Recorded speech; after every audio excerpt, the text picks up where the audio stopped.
not the only one that just makes shit up when I get up here. That's nice. I like to improv a lot of my stuff because I feel like I'm funnier naturally than when I write stuff down. They say to like spike stage fright to just imagine everybody naked. That really worked for me. I'm kind of a voyeur. So now I'd just be standing up here with a boner and then it'd be awkward for everybody. Yeah.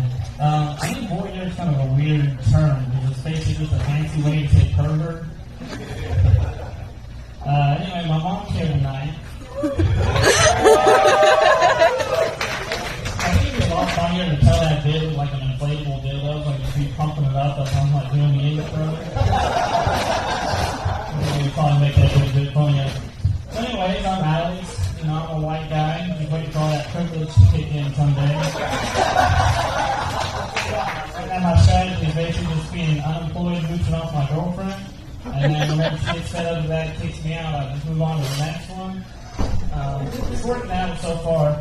The only problem with that is apparently girls really like narcissistic guys now. So then all my exes get addicted to me and then they keep texting me afterwards. It's kind of annoying. But it works out if I ever need money again. I have like ADD, so for me transitions are difficult because I realize that normal people, they have to like segue into things. But like for people with ADD and ADHD, we can just talk about like random stuff, and to us it makes sense. Conversation at the same time. So anyway, I hate the stereotype that like white kids were never punished because anytime I complain about anything, they're like, "Oh, you're white. You didn't have it that hard. You probably grew up in a gated neighborhood." I was like, I didn't even know what a gated neighborhood was. I had to look that up. When you try to complain to your parents, they're always like, "Oh, we had it worse for you. Like, you can't complain." You're like, "Yeah, but a mattress would be nice, you know, a pillow, maybe." Just something other than a cement floor. A lot of people think like I exaggerate a lot when it comes to my parents, which I guess I do a little bit. But I think the one story that kind of like encapsulates how my parents treated me. My dad was a paramedic and my mom was a nurse practitioner, which is basically a doctor. You can go to school for 8 years to actually become a doctor. She does everything that a doctor can do except prescribe medicines. She'd be like, "I think you should take these medications, but I can't prescribe them to you, so you're going to have to go to a doctor and ask for these." So anyway, one day I was riding in the car with my mom to go to soccer practice, even though I was trying to stay home and do a book report that I had to do the next day, but I just happened to put off until the last day.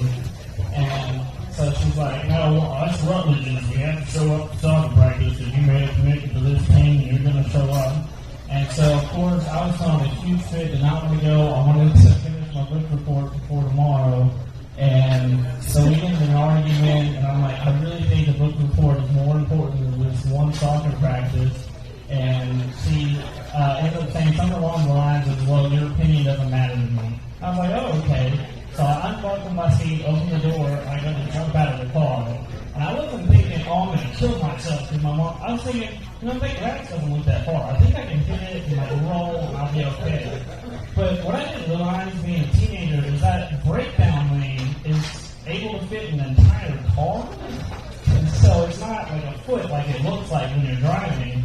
And so I could not quite clear it. And road rash hurts. If you haven't had road rash, that's terrible. And when you go to the hospital for that, they take a brush and they just brush the asphalt out. Like, yeah, it's not fun. But anyways, so of course I was bleeding pretty bad all over. So my mom takes me back to the house, and then she's like, "Well, obviously we need to take you to the hospital because you're bleeding pretty badly." And she's like, "But I don't want to take you in my car. I just got this car, it's brand new. I don't want to get blood in it. So we'll take you inside your brother's car because he bought that used. It's an old car."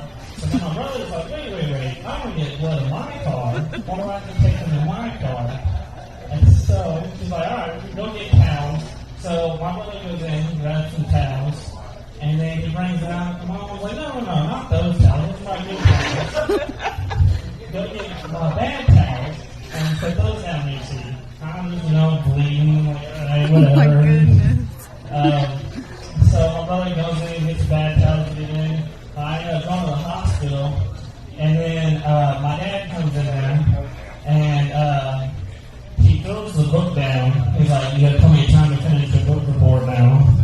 I was like, "Thanks, Dad."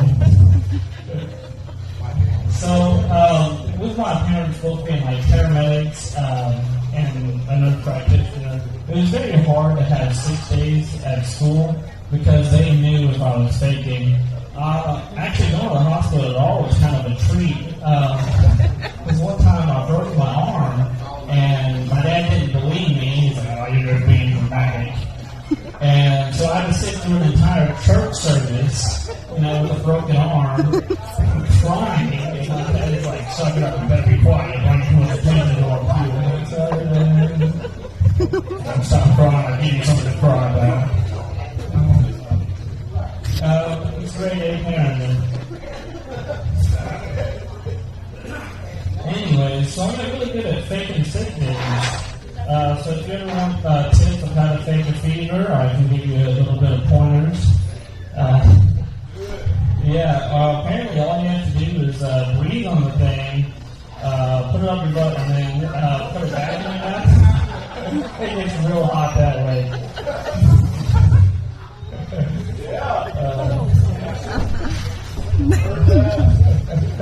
Alright, you guys like impressions? I'm going to do that.